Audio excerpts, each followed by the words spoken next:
Hello and welcome to another performance of And Did Those Feet, the podcast which likes to explore the world of English football after the war. And I'm joined as ever by Karl Ramsey. Hello, Karl. Hello, Peter. Karl, we're going to talk about the gentleman who's over your left-hand shoulder and the 11 gentlemen that are over mine, namely Ipswich Town, and how they managed to accelerate their promotion from the third division south in 1955 to the League Championship in 1962 under the guidance of Alf Ramsey. Ipswich was a backwater football town Mm. in 1955. They'd joined the league in 38.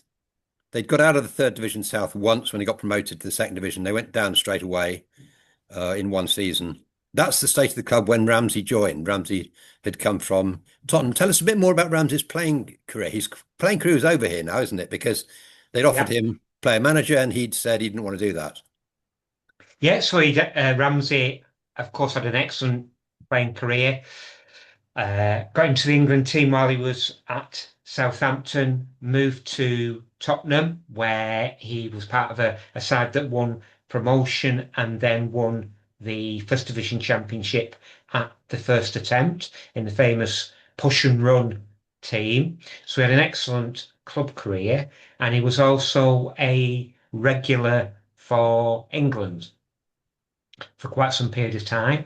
His position was right back, but perhaps that's slightly misleading in the sense that he was a very good passer of the ball, quite a creative player, more integral to the tactics, certainly the Tottenham side, than you might expect from a right back. Um, but by the mid 50s, his career at Spurs was over. And yeah, he took the opportunity to move to what you rightly describe as a real footballing backwater in Ipswich. I'm afraid they were. I mean, they were really footballing non-entities, and that must have been a disappointment for Ramsey because he'd hoped for a job on the staff at Spurs, who, as you say, Yes. had won the league in 51. And but instead, I mean, there was one job going, but it didn't go to him. It went to his old rival, Bill Nicholson. Actually, the relationship between Bill Nicholson and Alf Ramsey is something that really is Yeah. does require a further exploration because that's very interesting. But at this stage, then, when Ramsey takes the job in 55 of managing Ipswich in the third tier. Nicholson is on the coaching staff at Spurs. He's going to become manager. He's going to win the double. He's got a tremendous career ahead of him. Ramsey is marooned in the third division, and he's got a ground which is really crumbling, and a club with gates of sort of up to 10,000, but certainly nothing like what he left behind at Spurs. But Mm. he takes them over and he instantly has a sort of galvanizing effect and gets them up through the divisions. They get into the second division in 56. And I think it takes two seasons actually.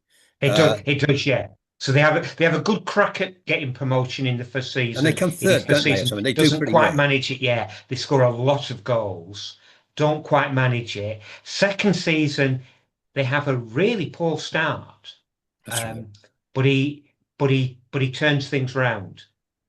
And so by the time they get into the second division, then he has several seasons in the second division, quite a strong second division, as we talked about before, with a lot of clubs in there that will go on to bigger things, bigger and better things.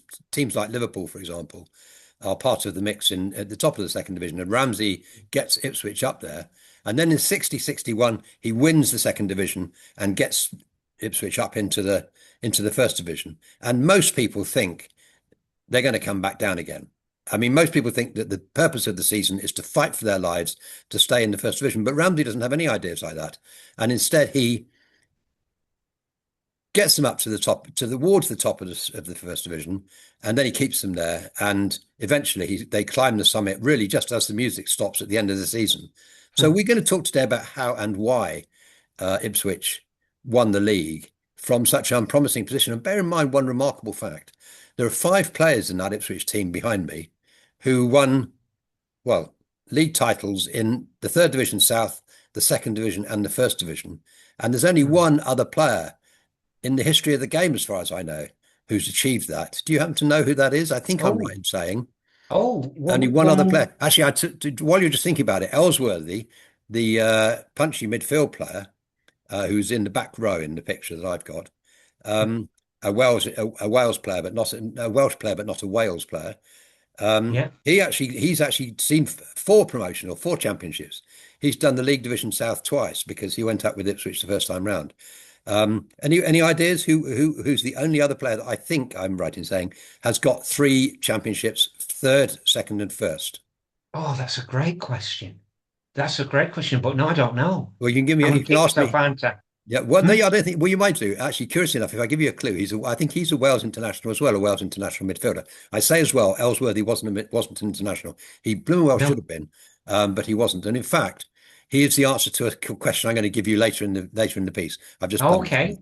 you. So right, I think the answer to my question is Andy King of Leicester, who I think was in the Oh, Leicester yes. midfield through the three promotions. Yes, I Um, think you're the right. third, what Yes. would that be? The second division, the first, whatever they're called these days. Oh, Uh, yeah, yeah. the League One, Championship and the Championship, Premiership. and Premier League, probably. Yeah.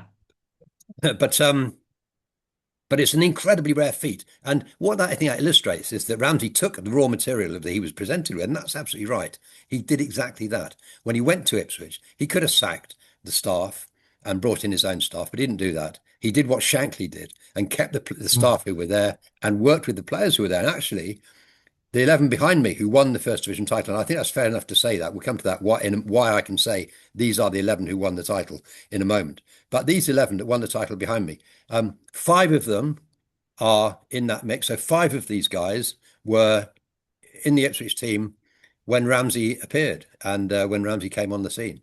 And they stayed with him and he stuck with them. And Mm. of course, in many ways, some of their roles were changed. And when we talk about why Ipswich won the league, one of the reasons was because Ramsey made the absolute best of the raw material that he had, and Absolutely. really worked out how he could get the best. So if we look at the chap who looks a little bit old, who's kneeling down at the front on the left hand side, we know that's Sticks Ledbetter. Yeah. Everyone who says he looks old, I mean, I'm not breaking any secrets here. No, Everyone who no. says it's out there. Yeah, I think the evidence is before our eyes. Afraid it is.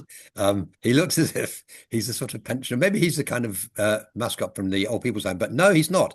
He is a first class player with Ramsey. But what Ramsey does with Ledbetter is he converts him into a kind of wing half, I suppose we could say, but stroke winger. A very strange position. So he's not a forward who needs necessarily to get down to the byline to make his point. He's playing the ball. So Ramsey finds a way through his tactics and through using the players intelligently.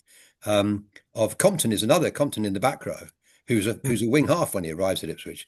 Ramsey converts to a fullback. He plays something like 40 games in the Championship winning title. He's previously been a reserve wing half at another club, I think at Chelsea possibly. Mm. Um, so that's one of Ramsey's great feats and great Absolutely. achievements here is that he makes the best out of what he's got, and he sees potential where others had missed it, Yeah. and a lot of the players he signed, and did sign a few, came from the reserves at other clubs and went on to win league title winning medals. Yeah. That's pretty special. So if you're talking about the reasons why Ipswich won the league, I'm going to throw in something which seems almost a bit churlish, but I kind of feel like let's get it out of the way, which is a negative reason, if you like, which is the problems of their two main challengers.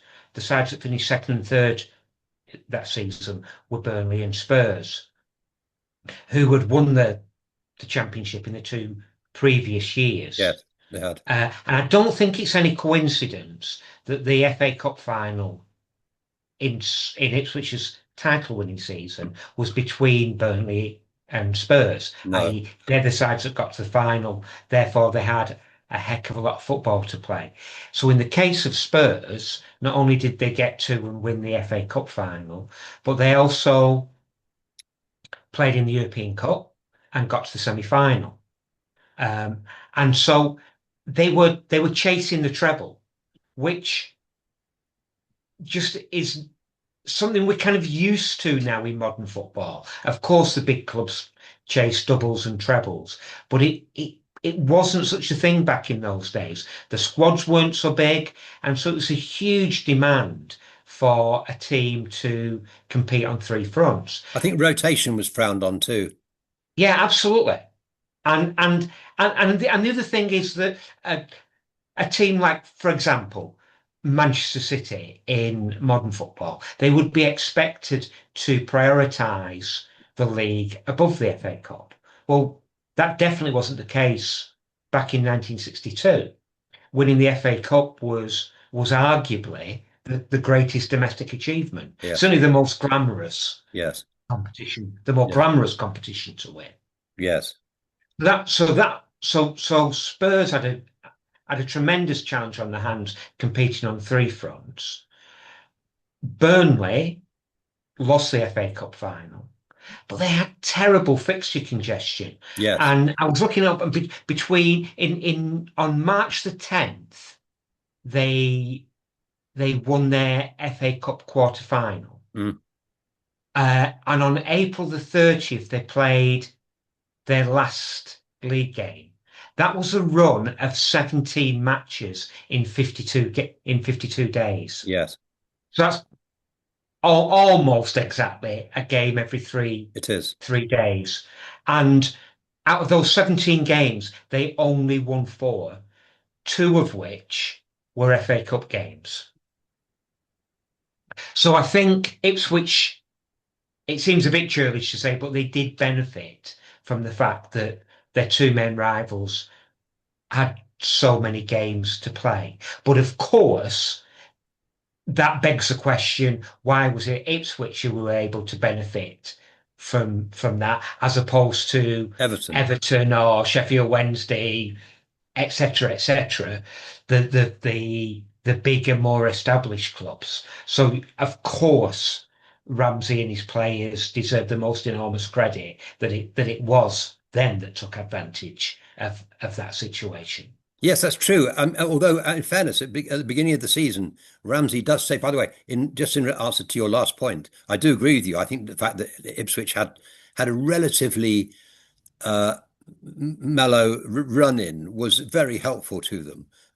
For example, and I Mm, wonder actually, for example, at one point, Burnley, I think, had four games in hand on Ipswich. There must have been a story yeah. here of Mm, frozen pitches, mustn't there? And maybe yeah. the frozen pitches in the north of England were worse than they were in the benign uh, Yeah. southeast, and so there may well Yeah. have been more cancellations up north. But you're right. I mean, the mere fact that Ipswich were, for example, well, I think when they first go to the top of the league in March, um, they're 2 points ahead, but they've played four games more, something like that. Yes. And Yeah. so, So it's a very for example, misleading table. by contrast, Ipswich should come out of the league, out of the League Cup and the FA Cup by the end of January. I think that's right. I think that's right. So Yeah, they league actually out of the League Cup in December and FA Cup in January. Yeah. so it's pretty clear, the sort of field that they've got to plough for the next sort of 3 months, and it is a more measured um, approach to as for Tottenham.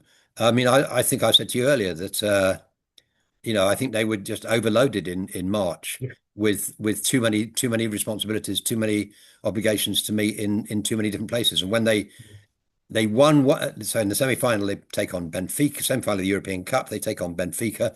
I think they lose away and win at home. I don't think the refereeing was all it might have been. No, I it's think we very, might very have tight. Yeah. talked about this before. But I mean, I think Tottenham, if they had focused on the domestic titles, they would have had a better chance. But as it was, Alf Ramsey uh, managed to put one over his old friend, inverted commas, Bill Nicholson, in the month of March. Because in fact, if Tottenham lose both times to Ipswich in this season, Yes. 61 to 2, Tottenham lose at home and they lose away. So it's 4 points go to Ipswich, which could and Mm, would have gone to Tottenham. Well, if you do the maths, it's quite simple. If mm, Tottenham win those games rather than losing them, then they win the league. And by the way, the Charity Shield at the end of the summer of 1962, Tottenham play Ipswich. Tottenham win 5-1. But what I wanted to say about this in relation to the question about a kind of negative way of looking at why Ipswich won was that Ramsey said before the season began, I think this is one of the reasons why Ipswich did so well. Ramsey said before the season began, he told a meeting of the supporters club that he thought that other teams would underestimate Ipswich, and that Ipswich would therefore gain point until other teams caught up with the fact that Ipswich were a pretty good team. Um, then likelihood was that they would Ipswich would pick up points which they wouldn't pick up otherwise if teams were more cautious or sceptical. And Sure. I think, I mean, there is some truth in that, but it's not the whole truth. It sounds like Yeah. I mean, I think that there's a nice little illustration, I think, that maybe backs up your point there about this being an underestimated team. It was certainly a team, I think it's fair to say, that was very much greater than some of its parts.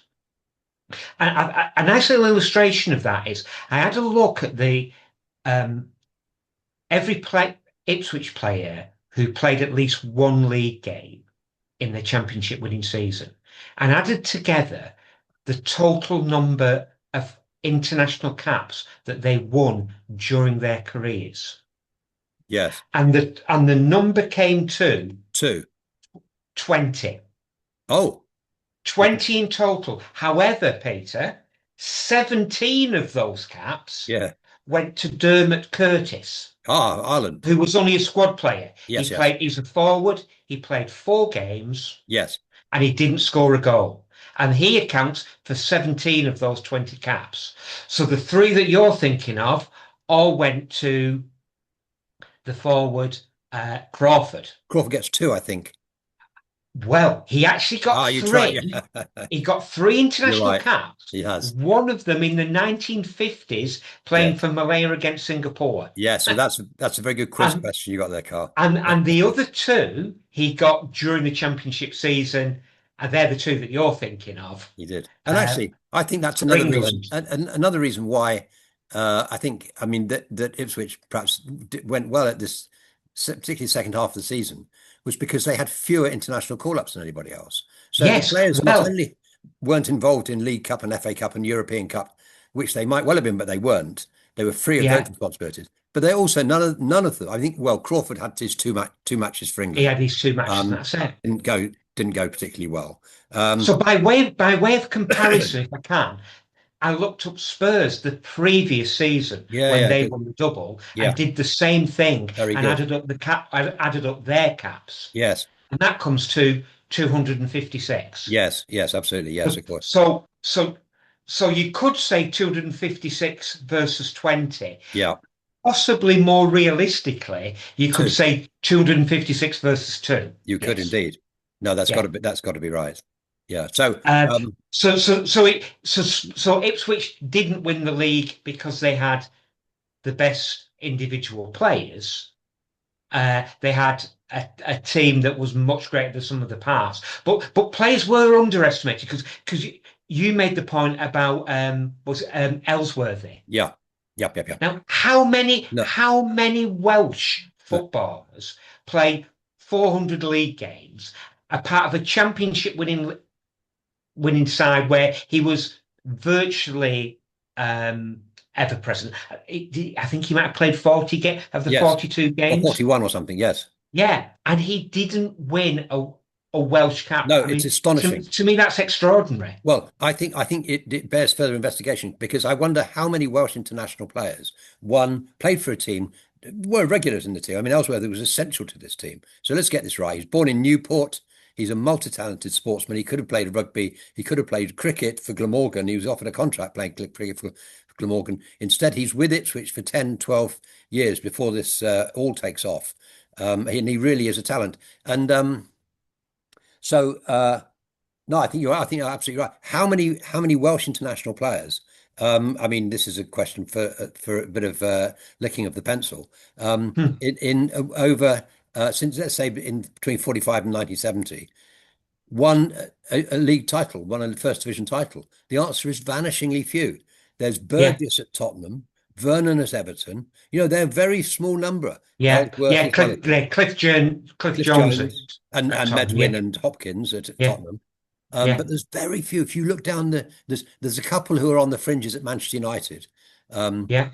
but really, how many of them play 40 games in the championship? Virtually none. So No. but he put it. He said it was inexplicable that he hadn't been capped, but he said he put it down to the fact that Ipswich is a long way from Wales, and the selectors don't get that far. And so, well, Yeah. I find it unbelievable that such a fine player, such an Yeah. essential player of the team, of the I Ipswich mean, team. the nearest parallel I can think to it, but I don't think it's quite as extreme as Ellsworthy. Is when you look at John McGovern's career. Yes, yes, yes, yes. You know, Well, very good, yeah, that very he good. didn't get any caps for No, Scotland. no, no, didn't no. And in that period of three seasons Mm. at Forest, where he lifted as captain a league title, two European Cups, and two League Cups, and yet didn't win a didn't win a cap. Won the league with Derby as well earlier. I, Uh, Whereas, I mean, at least that was Scotland. I mean, yeah, Wales and they were for very strong. Ellsworthy not to get a cap is amazing. I think one way of measuring how talented, naturally talented this team was, I suppose we're making the argument that possibly they weren't quite as naturally talented as to win the league, but they were more naturally talented than had been spotted before Ramsey turned up. One way of looking at that is to ask yourself at the end of this season in which they win the league title, um, the World Cup is going to take place, and Mm. all the players who are of the real special quality, and one might expect in league title winners there to be 8 or 9 of special who are going to end up in World Cup squads. How many of this team ended up in the 1962 World Cup squad for England, and as they made their way to wherever it was, Chile? How many of them are in the squad? Were there any at all? There were none. No, that's what I thought. Yeah, So yeah, isn't that interesting? I mean, that's an interesting index of it how. is. But it's interesting as well that it's not very long after this season that, of course, that Ramsey was the England manager That's and right. he knew the players. Yes, and he didn't Ramsey pick didn't them. pick it. He Ramsey didn't didn't pick pick any of Crawford. them. No, I know. I agree. I think that's very odd. Yeah. So He had such trouble finding maybe, his centre forward, and he didn't yeah, pick Crawford. yes. So maybe even he shared the opinion that they weren't the best. Although the thing that seems to contradict that a little bit is that during the season, Ipswich had a very good win at home to Manchester United, and after the game, um, Matt Busby said that Ted Phillips must have the most hard and accurate Yes, shot in the league. yes, And this is a man in Busby who was managing Bobby Charlton. yes, indeed, indeed, yes. Very interesting. So Crawford and Phillips bagged loads of goals, didn't they? That season in the league, 33 for Crawford, 28 for Phillips, I Yes, think. absolutely. I mean, that's a Um, key so reason. so it is a bit of a mystery why why they weren't being picked. I know Crawford got a couple of caps during the season, Yes, especially that Ramsey didn't pick them when he was England and when he when knew how he good they became were. England manager. By the way, one of these squad was in a World Cup squad in 1958. Which one? Yeah. Now this is the chap that we were talking about, wasn't it? Ellsworthy. The Correct. So he was named as part of the Welsh squad, but bizarrely, Wales didn't actually take him. They named him in the squad for the World Cup in Sweden, but left him in the land of his fathers. I He mean, we must didn't. imagine that if they had qualified in 62, they must have taken Ellsworthy. Nevertheless, the fact remains that the nearest Well, Ellsworthy I came mean, to you would getting a think World so, Cup. but they weren't picking him. He didn't play in the home No, he internationals. So didn't. I know. I'd like to know no, who was in so his position for Wales. Well, I so so mean, maybe not. no, just extraordinary It's work. really something. Yes, it is. And one of the things you mentioned there is the goals that went in. And I think I'm right saying that Ipswich scored 100 goals in the course of the season. And they were never short of goals, were they? And that's interesting itself because Phillips and Crawford were obviously Ramsey's chosen front partners. And Ramsey did like two big men up front. I mean, he's saddled with Jimmy Greaves for the 66 World Cup. He didn't really want to play Yeah, him. His idea yeah. of a striker is somebody who can win the ball in the air. And Hurst Mm, and Hunt did the job in 66. Crawford and Phillips did it here. Um, and they scored teeming numbers of goals, 61 of you, as you've said, over the mm. course of the league season.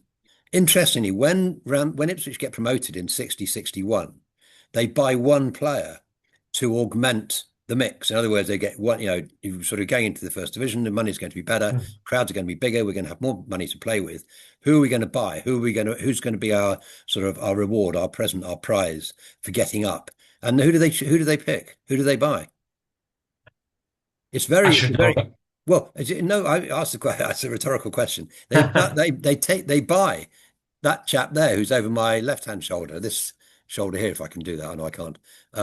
Moran, Dougie Moran, who they acquire from Yeah. Falkirk. Falkirk have got promoted from the Scottish second tier to the Scottish first tier, and as often in these years, the Scots need to sell off to balance the books, sell to English clubs to balance the books. And he buys Moran for 12,000. Moran's got a lot of goals in the Scottish second division, but that's his Mm. prize. And I think Moran gets something like 13 goals over the course of the season. So although they are playing with a front three, basically, Ipswich, I mean, Moran is part of the front.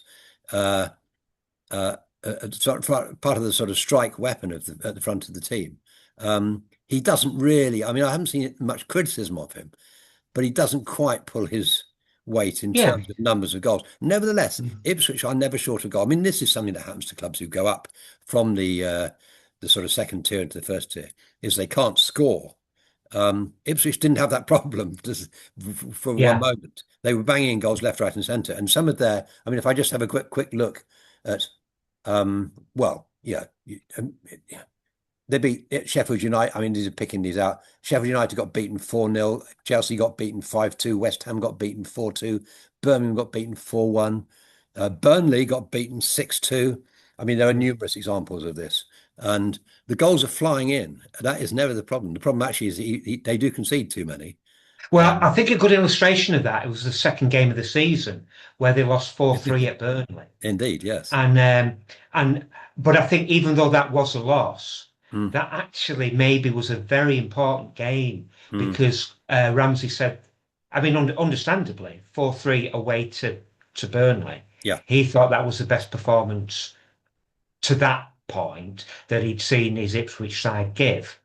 And I think that game, albeit a loss, gave them a lot of confidence. And it's a bit strange sometimes that teams in those days would play each other quite close together. Yeah. So their second game was a 4-3 loss at Burnley. Mm, Their fourth game of the season mm. was at home to Burnley. It was their first win, but they won 6-2. Yes, that's extraordinary. No, it is all. I mean, that resilience to be seen in Ipswich performance at Burnley. So this is the second game. So they draw the first one 0-0 away to Bolton. And of course, if there's some trepidation on Ipswich's part as they approach their new season in the first division, you can understand it because they did fresh out of the third division. A lot of these players, how Yeah. they're going to fare, nobody can tell. 0-0 the first game, 4-3 they lose to Burnley in the second, and Burnley take the lead three times, and Ipswich peg them back to each time. So at one Mm. stage it's 3-3 against one of the main contenders. So this is a pretty impressive. I think Ramsey says it's one of the best performances they put together because he praises in defeat and he'll only criticise in victory, and that's quite brilliant sort of management, really, isn't it?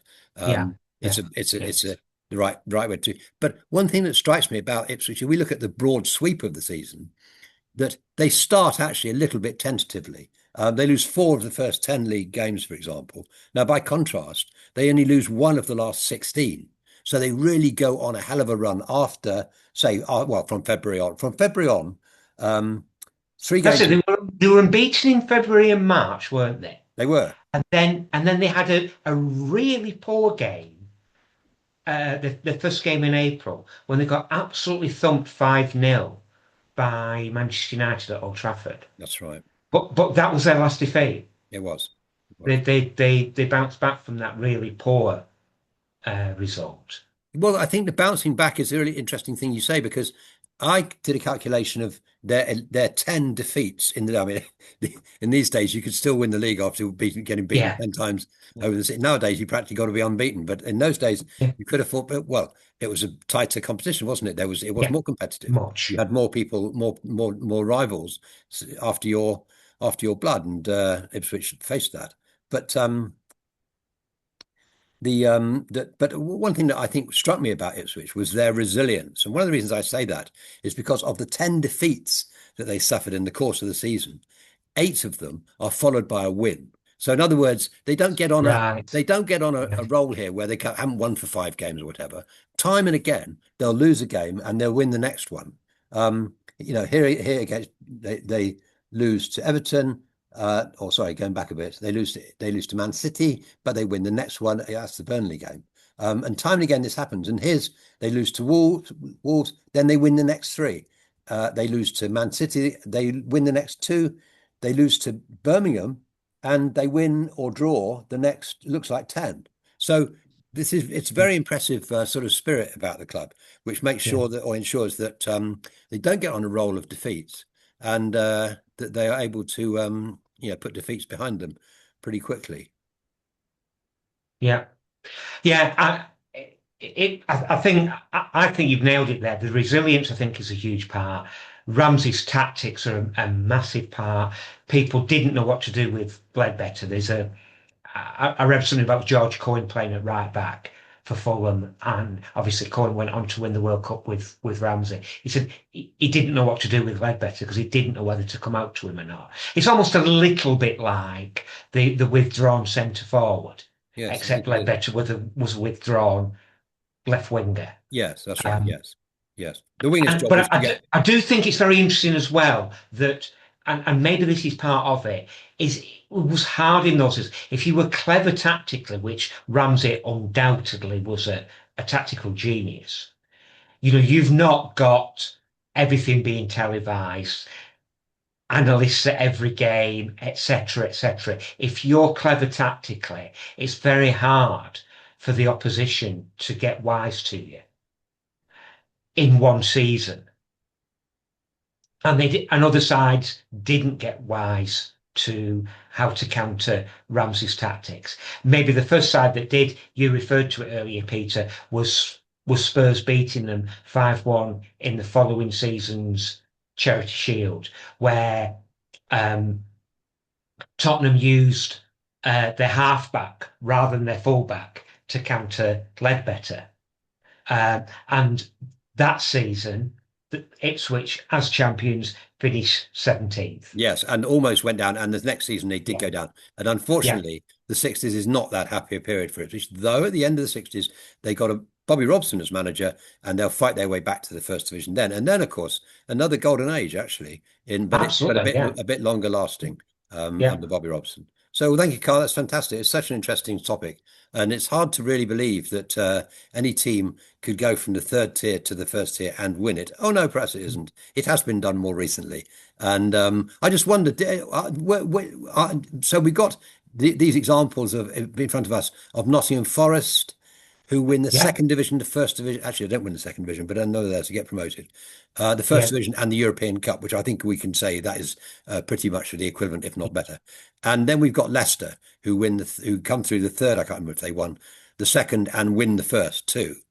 So that, yeah, and they won the first division, having owned the previous season, very nearly got relegated on True. very, very tight. Yeah. That's right enough. It's rare. And of course, there were Spurs under Ramsey. Yes. Sorry, not under Under Ramsey. With Ramsey in the team, That's with right. Alf Rowe as manager, who won the second division and then won the first division. Yes, So it's rare, yeah. but it has been Uh, done. but maybe part of the reason why Ipswich did it is Ramsey had the Yes. belief it could be done because he'd already done it. Yes, I'm sure that's absolutely right. And on that note, it's time for us to say goodbye. So thank you very much to Carl and Thank you, from me. Peter. Thanks, Carl, and we'll see you next time. Bye bye.